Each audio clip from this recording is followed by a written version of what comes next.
Hola, señoras y señores, ¿qué tal? ¿Cómo les va? Tengan todos ustedes muy buenas tardes. Gracias por estar pendiente de la radio. Es un placer enorme estarles saludando precisamente ahora. 12 en el día, 8 minutos en todo el país. Yo soy Andrés Martínez Álava. Esta es La Opinión. Ya estamos en directo a través de la frecuencia modulada 89.7 de Radio Son de Manta a toda la provincia sin ningún sitio en excepción, y en plataformas digitales como el Dato Digital S y múltiples plataformas más que se irán sumando a partir de esta semana. Estamos trabajando para todos ustedes, así que gracias por la aceptación, que es básicamente lo que hace que nosotros estemos cada vez más al orden pegados sobre el mediodía en la provincia y gran parte del país también. Así que muchas gracias por la consideración. Volviendo, después de un feriado bastante extenso, como yo lo anticipé, hasta el día miércoles que realizamos el último programa, le dije a la comunidad en general, va a ser un feriado muy largo y que nos va a dejar muchas novedades de cara a analizar este día lunes. Yo me desconecté totalmente entre el jueves, viernes, sábado, recién ayer domingo, digamos que volvimos a estar al tanto de las noticias analizándolo sentado en la computadora. Pero era inevitable desde el día jueves en adelante, cuando se toma uno el celular, revisar las notificaciones del fin de semana sangriento en medio del feriado por la Semana Santa, que dejó principalmente en la provincia de Manabí una contabilidad, según mi equipo, a través del Dato Digital S, de más de 26 homicidios que los vamos a repasar dentro de breve. También en la ciudad de Manta, más de un atentado, cerrando con la masacre de ayer en un conjunto habitacional en Civivienda. Querida familia, se me escapó, en Ciudad Azteca, perdón, no en Civivienda. Querida familia, lamentablemente es una situación que no preocupa desde hoy, que ha venido preocupando desde hace muchísimo tiempo acá y que se agrava. Se agrava con una coyuntura que no da tregua, porque Rafael Correa sigue hablando de fraude en sus plataformas digitales, porque cierto segmento del correísmo sigue hablando de fraude en plataformas digitales, y seguimos nosotros como país siendo noticia porque tenemos informes internacionales de este resalte de lo que el correísmo sigue llamando un fraude dentro de la última elección general.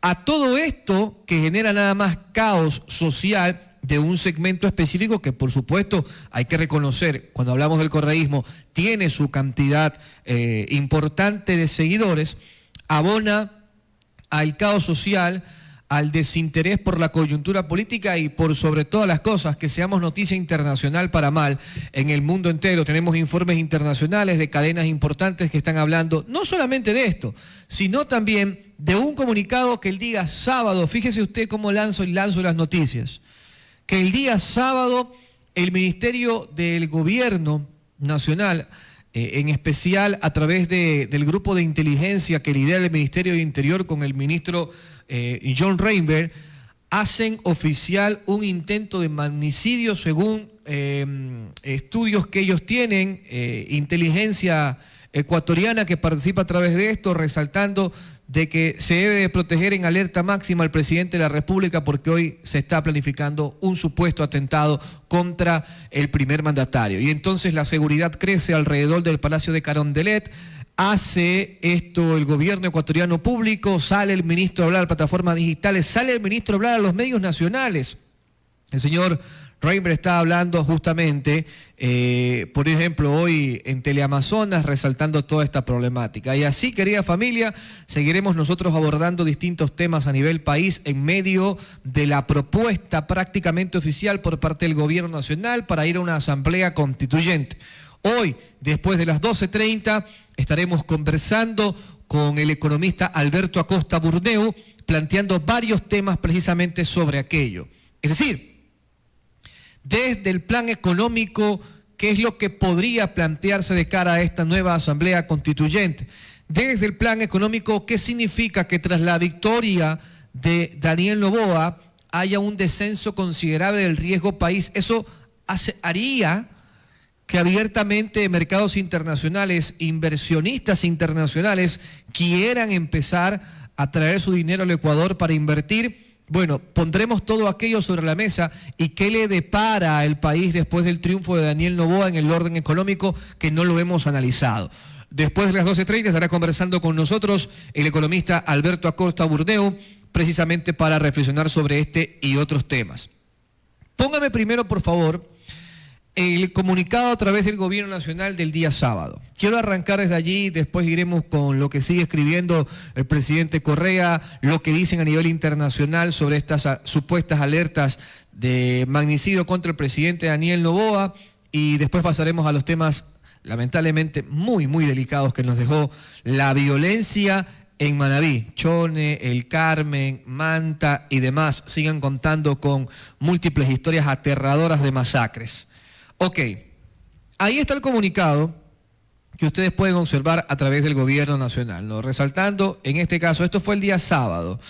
Y entonces el día sábado dice lo siguiente: la venganza de los malos perdedores, entre comillas, lo publica esto el Ministerio de Gobierno. Preste usted mucha atención, sobre las 12:15 empiezo a leer. Frente a la información de inteligencia colecta sobre la gestación de un magnicidio, ataques terroristas y calentamientos de calles mediante manifestaciones violentas, el Ministerio de Gobierno advierte a la ciudadanía y al país lo siguiente: condenamos y repudiamos energéticamente cualquier intento de atentar contra la vida del señor presidente de la República, autoridades del Estado y funcionarios públicos. Es deplorable que estructuras criminales en complicidad con sectores políticos derrotados en las urnas pretendan imponer el caos mediante la violencia, el miedo y el terror. Estas acciones no solo buscan desestabilizar al gobierno, sino vulnerar la democracia, la soberanía, la paz del Ecuador y el Estado de Derecho.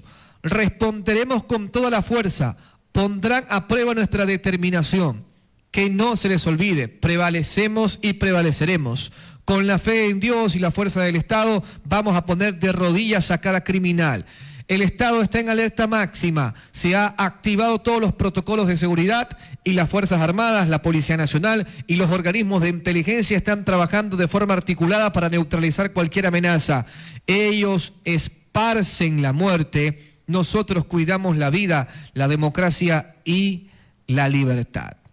Es lo que indica el comunicado que puso a circular el Ministerio de Gobierno este día sábado 19, sí, el sábado estuvimos 19. Bien, y no solamente hablan de un intento de magnicidio a través de fuerzas criminales, sino también hablan que esto estaría en contubernio con sectores políticos derrotados. Evidentemente, para poner los puntos sobre las íes y a la gente hablarle totalmente claro, esto apunta a quienes siguen hablando de fraude.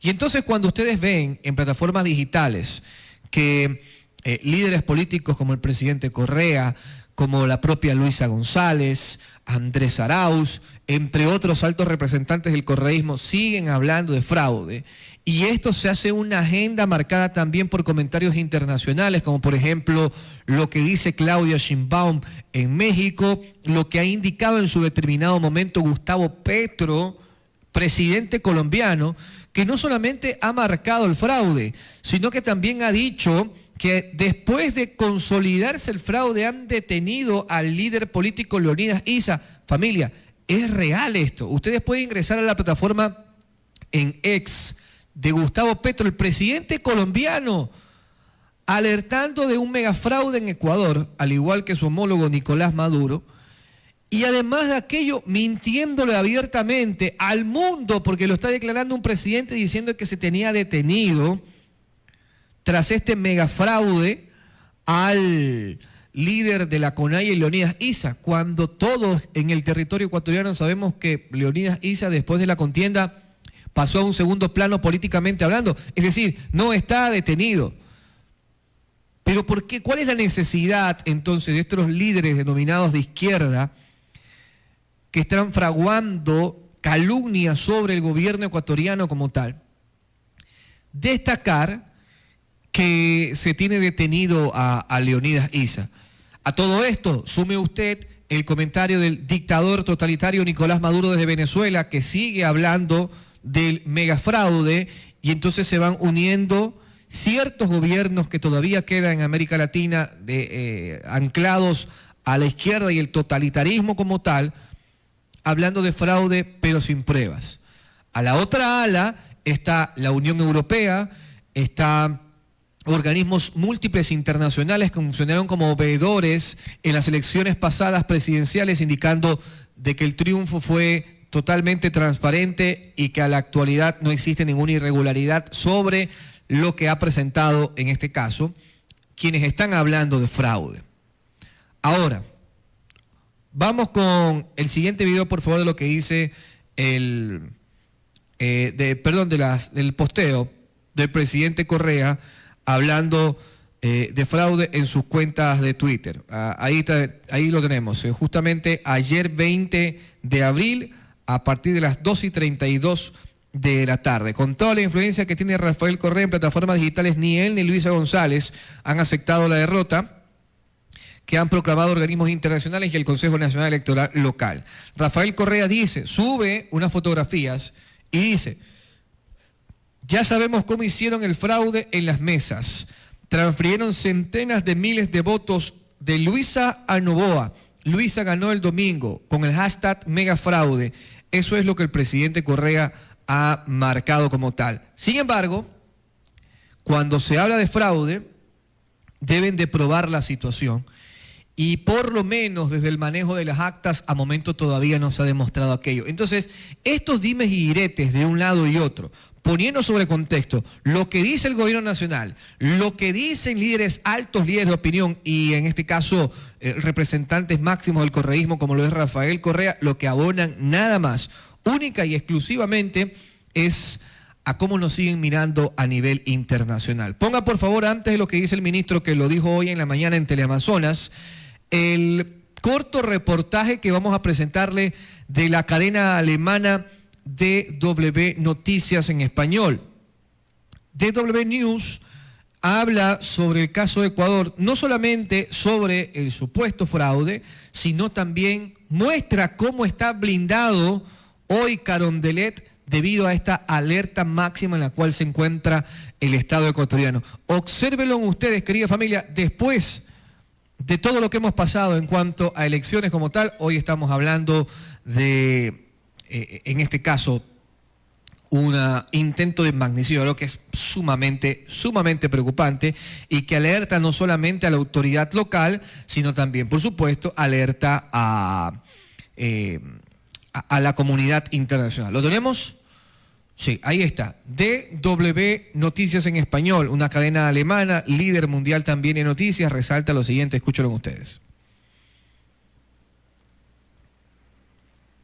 Ahí lo tenemos. No, ese es el video del ministro de Interior, John Reinberg. Ya lo vamos a pasar después de escuchar lo que dice a nivel internacional. Ahí está el otro donde aparecen los militares, sí, justamente. Ahí está. Ecuador se encuentra... A ver, escuchemos. Ecuador se encuentra en alerta máxima después de que se divulgara un informe de inteligencia que alerta sobre un supuesto intento de asesinato contra el presidente reelecto Daniel Noboa, informó el gobierno. Las autoridades responsabilizan del supuesto plan de magnicidio a estructuras criminales en complicidad con sectores políticos derrotados en las urnas. Noboa ampliará su mandato hasta 2029 tras vencer en balotaje a la izquierdista Luisa González, que no reconoce la derrota. Bien, ¿qué opinan ustedes sobre todo esto, querida familia? Los voy leyendo en plataformas digitales más adelante con mucho gusto. Un abrazo para el doctor Luis Fernando Albia, médico odontólogo que está siempre pendiente de la transmisión. Les mando un abrazo a él, hasta All Dental también y todo su equipo de trabajo. Ya más adelante estaremos interactuando justamente a la interna. Gracias por sus mensajes. Y al público que nos va escribiendo también, de a poco los voy a ir saludando, además de los patrocinadores que se siguen sumando. Muchas gracias a ustedes por la confianza.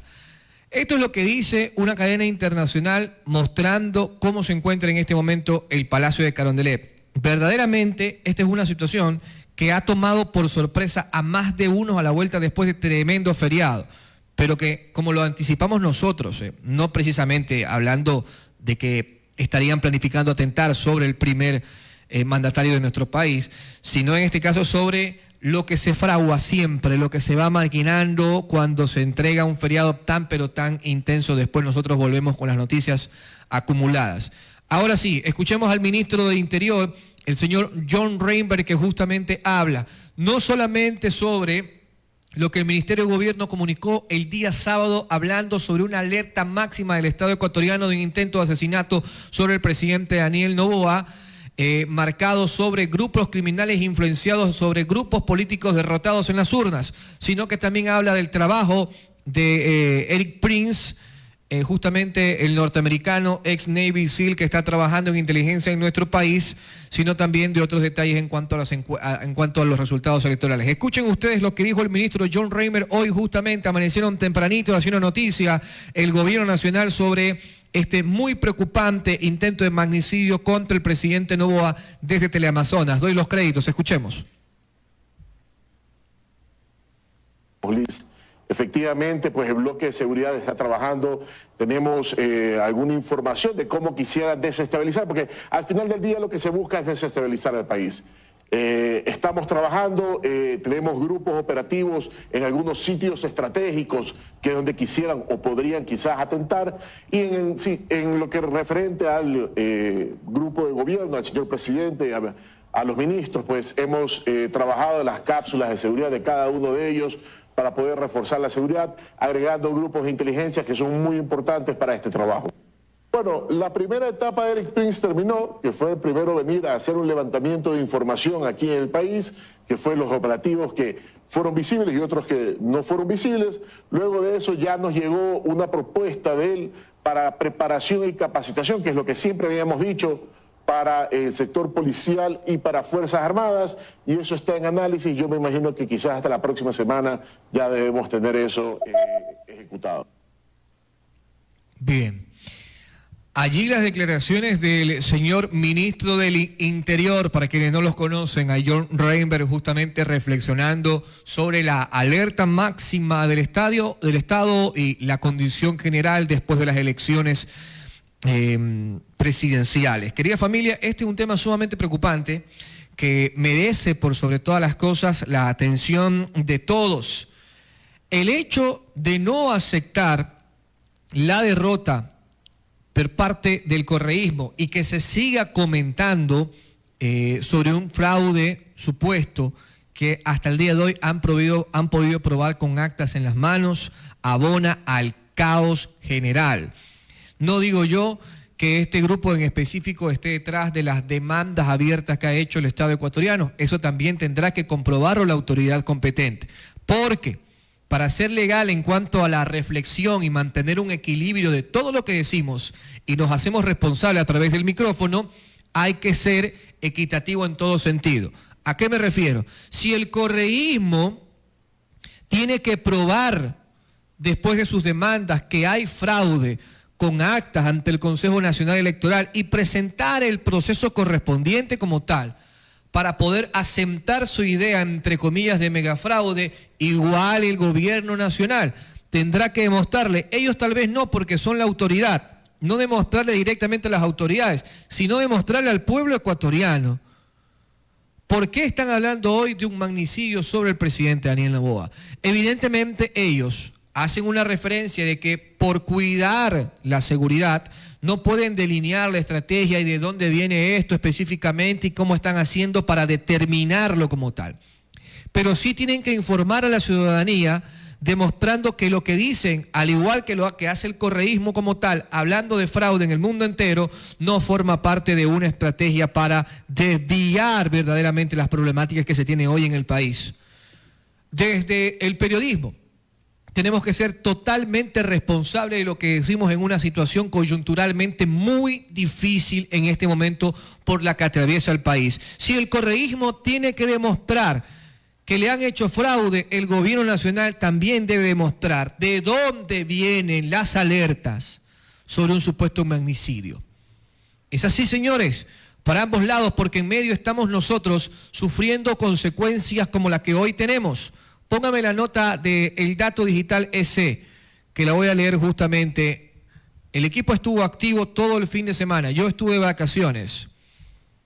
después de lo que significó una extensa jornada de trabajo en orden de lo que significó la campaña.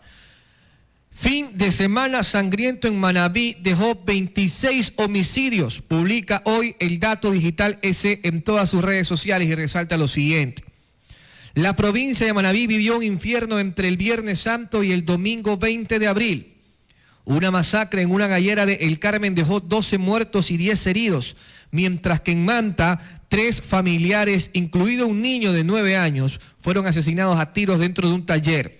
En Chone, 3 menores fueron baleados mientras comían en la calle y 2 adultos murieron horas después en otro ataque. Portoviejo registró el hallazgo de un cadáver embalado en el rodeo y Jaramijó sumó otra muerte con el asesinato de Ramón Arcentales, líder de las fiestas tradicionales en el lugar. La violencia cerró el domingo con otra masacre. 5 personas, entre ellas una niña de 7 años, fueron asesinadas mientras dormían en una casa de la organización Ranía en Manta. Con esto, ya son 140 las muertes violentas en el distrito Manta, Montecristi y Jaramijó en lo que va del año. Pero particularmente, en Manabí, ese fue el saldo violento, teniendo como epicentro Chone, Manta, Portoviejo, El Carmen y Jaramijó. Querida familia, eso es lo que nos ha dejado un fin de semana en el cual la familia planteaba reencontrarse entre ellas, para quienes son católicos seguir las tradiciones, además del Gran Viernes o el Viernes Santo, después reencontrarse con la Pascua ayer domingo, y fíjense ustedes todo lo que ha pasado, ¿no? Terrible. Y la autoridad tiene que responsabilizarse sobre este tipo de situaciones y entregarle, por supuesto, las respuestas a la ciudadanía que tanto están esperando sobre hechos violentos. Y esto solamente hablando de los más violentos en Manabí. Siga usted sumando a nivel del país y que todo esto abona al caos que estamos viviendo hoy como sociedad y que merece un equilibrio por parte de las autoridades competentes. Vamos a irnos a una pausa, porque después de inmediato cambiamos el tema. Hemos hecho un resumen significativo de lo que dejó el fin de semana en cuanto a la violencia, los que siguen hablando del supuesto fraude, el gobierno decretando alerta máxima por un intento de magnicidio, es decir, de atentar contra el presidente de la República y demás. Pero después de la pausa nos adentramos con los expertos a conversar, en este caso en el orden económico, qué es lo que debería proponer el gobierno nacional y los asambleístas próximos constituyentes para tratar de reformar en el orden económico un nuevo rumbo a este país desde nuestra Carta Magna. Conversaremos con el doctor Alberto Acosta Burneu. Vamos a la pausa muy corta, rapidito, para conectar familia, no sin antes enviar nuestras sentidas notas de condolencia a todos los feligreses, por sobre todas las cosas. Millones de feligreses, hermanos católicos en el mundo entero, que hoy lloran la muerte del Papa Francisco, el líder de la Iglesia Católica, que falleció hoy a las 7:25 de la mañana en el Vaticano, según información oficial. Vamos a la pausa corta y volvemos. Continuar conectados con nosotros, un par de saludos rápidos para adentrarnos a la entrevista, porque tenemos 5 minutos de atraso. Un abrazo para Jonathan González, dice Andrés, buenos días, anhelo un Ecuador de paz y dejar la confrontación política absurda que no le hace nada bien al país a nivel nacional e internacional. Un abrazo para usted. Jenny Verduga, bueno, los mensajes que utilizan términos peyorativos no los voy a leer. Igual los saludo, un abrazo, Fernando Mora. Jenny Verduga también nos manda un abrazo, un saludo. Andrés, gracias por estar pendiente. Lo dije al doctor Luis Fernando Albia en All Dental, un abrazo también para él, gracias por estar pendiente. Están esperando la entrevista con el economista Alberto Acosta Burneu, a quien conectamos de inmediato, dividimos pantallas y saludamos. José Lucas también en los contenedores en el Nuevo Tarqui, un abrazo. Economista, ya está con nosotros, vamos equipo, necesito verlo, ahí estamos. Ok, al 100%. Gracias a todos ustedes por estar pendientes. Ahora sí, los saludo. Economista, gracias por el tiempo. Buenas tardes. Estamos en directo a través de Radio Son de Manta para toda la provincia en Manabí y en medios digitales como el Dato Digital SC al mundo entero. Gracias por el tiempo. Bien, ahí lo logré escuchar al final. Leí su artículo, economista, para vistazo justamente sobre la guerra arancelaria de Donald Trump al mundo, específicamente contra China. Antes de pasar al tema ecuatoriano nuestro, me llamó muchísimo la atención y voy a leerle lo que usted escribió sobre esta guerra arancelaria. Usted puso: los aranceles solo encarecen los productos, reducen la variedad de bienes y distorsionan los mercados. Sirven para perpetuar ineficiencias en productos locales y crear privilegios a unos pocos que son pagados por todos los ciudadanos. Arranquemos por esto que me pareció muy interesante para conectar sobre... también nosotros estamos involucrados en esta guerra arancelaria, hablando como país como tal, y después conectamos tal vez con los problemas más importantes nuestros en el orden local. Explíquele este resumen significativo sobre su columna para vistazo hoy que yo leí. Bueno, lo que sucede es que Donald Trump ha aplicado una política que ya en la teoría económica fue superada hace muchos años. Pensar que con aranceles se puede lograr más producción local, más crecimiento, más bienestar. Pero la realidad es muy distinta, porque lo que está haciendo Donald Trump con toda su guerra arancelaria es encareciendo los productos para los mismos norteamericanos. Además, está destruyendo competitividad, porque no hay que olvidar que la producción en el mundo actual está altamente integrada. Cuando se habla de un vehículo norteamericano, realmente estamos hablando de una suma de infinidad de piezas que se han elaborado en distintos lugares del mundo. De hecho, para construir un vehículo, para ensamblar un vehículo en Estados Unidos, las piezas van y regresan por la frontera con México o con Canadá en varias ocasiones. Entonces, al crear estos aranceles, lo que está haciendo es encareciendo la producción norteamericana. Entonces, al final del día, esta política que está aplicando Trump, lo único que va a hacer es destruir poder de compra para los norteamericanos. Van a tener menos capacidad de comprar, les va a costar más todo. Y lo segundo es destruir competitividad para el sector productivo. Y por eso es que ya en la actualidad el mundo está preocupado por una posible recesión que se va a producir a escala global y una desaceleración de la economía norteamericana como resultado de estas políticas equivocadas. Ahora, adentrándonos a la situación más local, digo esto porque nosotros también tenemos que ver sobre esta guerra arancelaria propuesta por el proteccionista máximo Donald Trump hoy desde los Estados Unidos. Pero vamos a los temas locales, justamente ahora que se siente un aire a nueva asamblea constituyente. Una vez más nosotros planteándonos como país una reforma total de nuestra Carta Magna, es decir, que se la haga completamente nueva. Hemos explicado aquí justamente a la ciudadanía los pasos que se debería de seguir, que no va a ser un tema corto. Hemos hablado con expertos, el último que estuvo fue Ismael Quintana diciendo que no se puede hacer una constituyente express, ni mucho menos, que deben de cumplirse con todos los pasos para estar al 100%.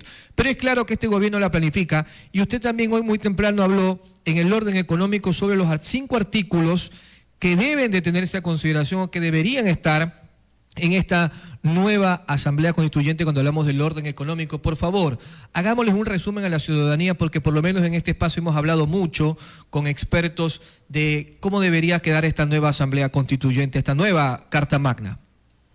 Bueno, yo creo que es fundamental una nueva Asamblea Constituyente porque necesitamos una nueva Constitución. La que tenemos no sirve. La que tenemos bloquea el crecimiento económico, bloquea el bienestar. No podemos contentarnos con una camisa de fuerza que nos impide crecer. Entonces, ¿qué debe tener una constituyente nueva, una constitución? Desde el lado económico, por supuesto, me estoy enfocando solo en el tema económico. Lo fundamental es entender que el motor del crecimiento es la inversión productiva. Eso es lo que genera riqueza. Y lo que tenemos que buscar es un marco legal que favorezca la creación de riqueza. Entonces yo el día de esta mañana planteaba 5 temas fundamentales que debe tener en materia económica la nueva Constitución. El primero es eliminar todas las barreras legales y barreras regulatorias, burocráticas, que impiden la inversión privada. Somos el país de las trabas, el problema de las barreras. Entonces la Constitución tiene que decir se deben eliminar y cualquiera puede denunciar cuando exista una barrera porque las barreras no pueden existir para la inversión. El segundo, derogar el concepto de sectores estratégicos. En el Ecuador se creó ese concepto que no es otra cosa que monopolio estatal. Entonces, en esos sectores no puede haber inversión privada, sino solamente por excepción. El resultado es insuficiente inversión. Ya lo vivimos, apagones masivos, la electricidad es un sector estratégico, solo el Estado puede invertir, por excepción el sector privado. Petróleo en caída libre, el sector petrolero es otro sector estratégico, solo el Estado puede invertir, por excepción el sector privado. Al final del día todo esto implica menos competencia, menos inversión. ¿Quién paga los platos rotos? Los ciudadanos. Tercero, necesitamos establecer claramente que la libertad de comerciar, eliminar barreras arancelarias, hacer lo contrario a lo que está haciendo Trump, seguir buscando acuerdos comerciales para que nuestros productos tengan un acceso preferencial en la mayor cantidad de países del mundo. Cuarto, garantizar una libre movilidad de capitales.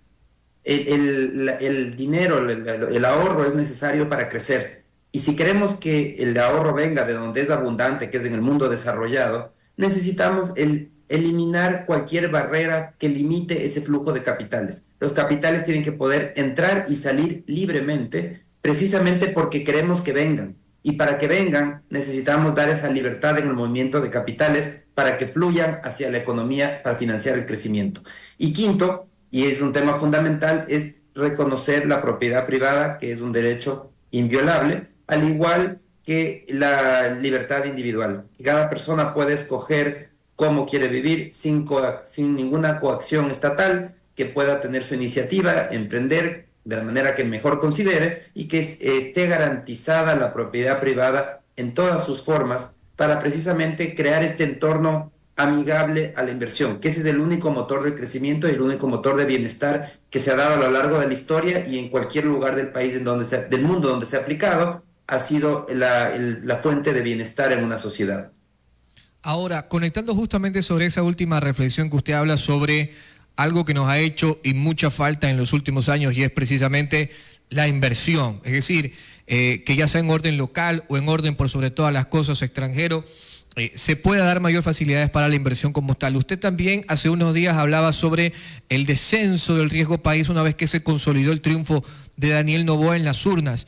Este descenso del riesgo país nos da a nosotros una mayor pretensión de que pueda seguir llegando inversión extranjera o de que llegue inversión extranjera como tal. ¿Cómo interpretamos nosotros cuando decae el riesgo país a favor, en este caso de Ecuador? Bueno, significa que los inversionistas ven menos probable que el país no pague sus deudas, que llegue nuevamente a una situación fiscal. Y esto es positivo, es muy importante para el país seguir trabajando en la reducción del riesgo país, y eso se logra solamente vía manejo responsable de las finanzas públicas. ¿Y por qué es importante que el riesgo país sea bajo? Porque significa que el país tiene acceso a financiamiento y que además ese financiamiento es más barato. Cuando, por ejemplo, Colombia, que tiene un riesgo país mucho más bajo que el ecuatoriano, va a pedir préstamos internacionales, le cobran barato, porque es un buen pagador. Al Ecuador le cobran el doble que a Colombia. Y si Perú va a pedir préstamos internacionales, le cobran aún menos. Le cobran la tercera parte de lo que le cobran al Ecuador. ¿Por qué? Porque es buen pagador. Es buen negocio ser responsables. Es buen negocio ser buenos pagadores. Al moroso o no le prestan o le prestan caro. Por eso es que es tan importante seguir trabajando en poner en orden las cuentas fiscales, darle responsabilidad, sostenibilidad, para que haya más acceso a financiamiento, porque eso significa más obra pública que beneficia a los ciudadanos y tener una política sostenible en el tiempo. ¿Ha hecho un buen trabajo el gobierno del presidente Noboa en cuanto a encauzar la economía local para que nosotros estemos hablando próximamente, hablo después de su triunfo en adelante, ¿no? En un crecimiento justamente sobre la misma, o qué comentario le merece como tal después de que ganaron las elecciones y ahora sí tienen trazado un tiempo considerable para poder tener mayor equilibrio? ¿Qué comentario le merece, cómo lo trabajan hasta ahora y qué visión le ofrece usted a este Ecuador después de que el presidente Noboa ha sido reelecto? Bueno, el presidente Noboa lo que ha intentado con el acuerdo con el Fondo Monetario es poner en orden las cuentas fiscales. El año pasado fue un año muy complejo, con varios golpes, la inseguridad, los incrementos de impuestos fuertes, y terminamos el año con apagones. Todo esto nos llevó a una contracción económica del 2%. Pero para este año, este va a ser un año de recuperación económica. La previsión del Banco Central es de una expansión de 2,8%, y esa expansión va a estar muy impulsada también por toda la liquidez que existe en la economía. El año pasado las exportaciones les fue bien, a pesar de que era un año de contracción económica, pero el sector exportador le fue bien. Se acumuló mucha liquidez en la economía por el lado de exportaciones que fueron muy resilientes. Tenemos un producto que le fue extraordinariamente bien, el cacao, con unos precios por las nubes. Por otro lado, tuvimos unas remesas fuertes del año pasado y finalmente un financiamiento de la mano del Fondo Monetario Internacional, que al final del día es más lo que el país recibió en financiamiento que lo que tuvo que pagar. Todo esto permitió que se incremente la liquidez. Los depósitos subieron, pero el crédito no subió, y no subió porque la demanda de crédito estuvo muy debilitada. En medio de apagones, las empresas no estaban pensando en invertir, o las personas en endeudarse más, cuando lo que querían era ver si producían, cómo producían, y los ciudadanos ver si conservaban su empleo. Eso está cambiando ahora. Una vez que pasan las elecciones, se reduce ese riesgo político y esta acumulación de liquidez y de depósitos se va a transformar en crédito. Ya lo estamos viendo en tasas de interés que vienen cayendo desde agosto de manera persistente. Entonces vamos a ver cómo todos estos recursos que existen en la economía van a permitir acelerar el crecimiento y que se cumpla esa previsión en este año de una recuperación económica con un crecimiento de la economía estimado por el Banco Central de 2,8%. Y esta última nada más para cerrar, economista, porque ya ahora sí estamos hablando de un proceso largo, de un periodo completo de parte de este nuevo proyecto político que lidera el presidente Noboa. Tal vez en algún momento se tomó esto muy a la ligera. Hablo de la situación específicamente en el orden comercial con México como tal, después de lo que pasó en la embajada. Ha pasado un tiempo considerable hasta ahora, serán 4 años, el gobierno mexicano no acepta todavía el triunfo de Daniel Noboa ni lo reconoce como presidente como tal. Es evidente que están anclados al lado del correísmo. Deberíamos de preocuparnos en el orden comercial porque México parece ser de que en este tiempo con Daniel Noboa no va a reconocer que es presidente como tal. ¿Deberíamos de preocuparnos en el orden comercial ahora sí que ya está establecido un orden por 4 años, periodo completo o no tanto? Bueno, la relación con México es conflictiva incluso antes del gobierno de Noboa. Recordemos que fue antes que México no nos permitió, en el gobierno de Lazo, no permitió que Ecuador llegue a un acuerdo con México y de esa manera nos bloqueó el acceso a la Alianza del Pacífico. México no quería que ingrese el banano, ni el camarón ecuatoriano, ni la pesca ecuatoriana, ponía trabas. Entonces un acuerdo sin esos 3 productos no hace ningún sentido. Claro, la situación el conflicto aumentó con el impasse en la Embajada de México en Quito. Pero al final del día, ni a México ni a Ecuador le conviene destruir su relación comercial. El presidente Noboa hace pocos meses anunció que iba a colocar unos aranceles adicionales a los productos mexicanos. Eso no se concretó. ¿Por qué no le conviene? Porque a los ecuatorianos no nos conviene pagar más por los medicamentos mexicanos, no por las maquinarias, por los equipos. Entonces, definitivamente, yo creo que la relación comercial se va a mantener y debe mantenerse, más allá de las disputas políticas. Los gobiernos van y vienen, las tendencias políticas cambian, la presidenta mexicana no estará eternamente en el poder, y sin embargo las naciones y los pueblos continúan y deben mantener relaciones con un interés de largo plazo. Y esto es el tema comercial. Yo creo que hay que tratar de evitar seguir contaminando la relación con temas políticos, y el Ecuador tiene que seguir buscando profundizar la relación comercial con México, con el gobierno que esté, en la mejor manera que sea posible. Economista, muchísimas gracias por el tiempo. Sus respuestas han sido de gran importancia para la reflexión de nuestro público. Le mandamos un fuerte abrazo. Gracias. Muchísimas gracias. Siempre es un gusto. Bien, escucharon al economista Alberto Acosta Burneu reflexionar con nosotros, familia, sobre el orden económico. 5 artículos importantes propone el economista Burneu de cara a lo que será la nueva propuesta por parte del gobierno nacional, hablando de una asamblea constituyente, de que tengamos, una nueva constitución que rija sobre este periodo que inicia con la reelección del presidente Daniel Noboa. 5 artículos que específicamente hablan de la libertad de mercado. Está sumamente claro lo que propone el señor Alberto Acosta Burneu y específicamente apuntando a la inversión, destrabando los sectores estratégicos al orden del Estado. Que también allí pueda haber inversión por parte del capital privado. Es básicamente un libre mercado, que es lo que propone dentro de 5 artículos que ustedes lo escucharon reflexionar al señor Alberto Costa Burneo. No solamente lo proyecta él, también el Banco Central del Ecuador es cierto sobre el crecimiento de nuestro Producto Interno Bruto superior al 2,8%, él lo mantiene como tal. Veremos si eso termina consolidándose al final del año, porque es una proyección anual.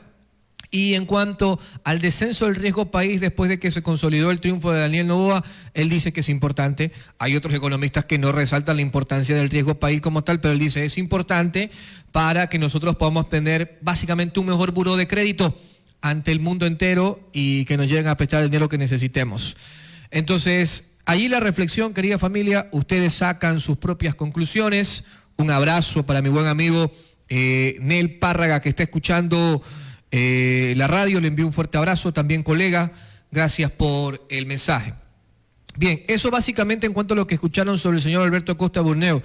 Querida familia, reflexionando en el orden económico, es muy importante que nosotros tengamos en claro cómo nos va a ir justamente en esta arista significativa del equilibrio del Estado. Ahora, ¿qué va a pasar con la postura de Revolución Ciudadana ahora que se sigue organizando todo de cara a la nueva asamblea, ya que no reconocen el triunfo de Daniel Noboa? Es algo que amerita que lo sigamos analizando. 1. 2, del lado de gobierno, ¿qué va a pasar con la seguridad del presidente? ¿Cuál es la planificación que está llevando adelante el Ministerio del Interior y la estrategia no solamente local, sino también internacional que se plantea para salvaguardar su integridad? También merecerá de que nosotros le seguimos prestando el interés debido. Y en el orden de seguridad, ojalá que haya una manifestación importante por parte de quienes rigen la seguridad en este país, hablando de la Policía Nacional, el Ejército y el brazo coordinador de la política de gobierno en Manabí, que es la gobernación que preside el joven Rosero. Creo que la situación que dejó el fin de semana amerita, como en toda crisis, que haya una manifestación de parte de las autoridades competentes. Esto no es responsabilidad de los alcaldes, esto no es responsabilidad de los prefectos, esto es responsabilidad de quienes mandan sobre la seguridad. Y por supuesto, debe de dar la cara a un representante de gobierno, y qué mejor que el gobernador en Manabí, para hablar sobre esto que es sumamente delicado.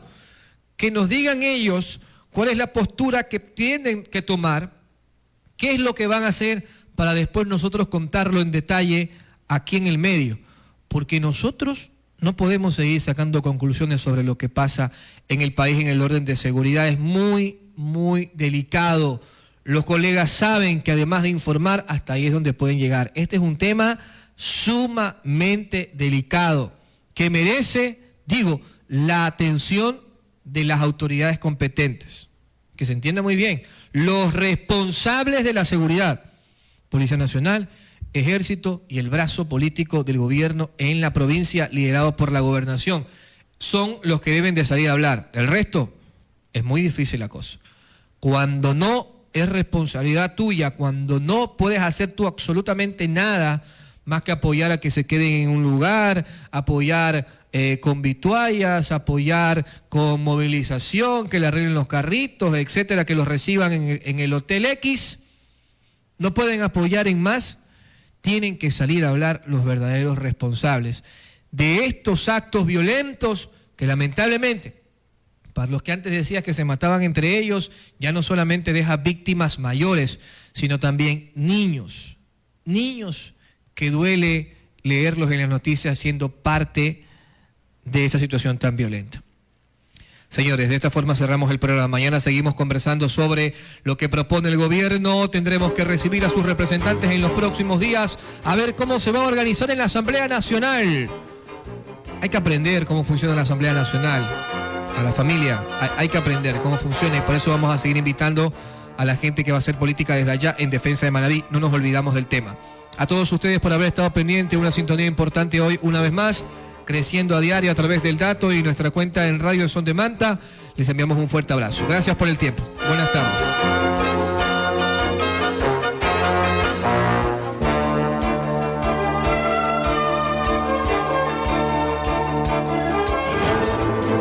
Este final es solo el principio. Aún hay mucho más que opinar. volveremos con más de La Opinión con Andrés Martínez Álava. un espacio informativo y de opinión en Radio Son de Manta. Este fue un espacio de libre expresión. Radio Son de Manta no se responsabiliza por el contenido del mismo.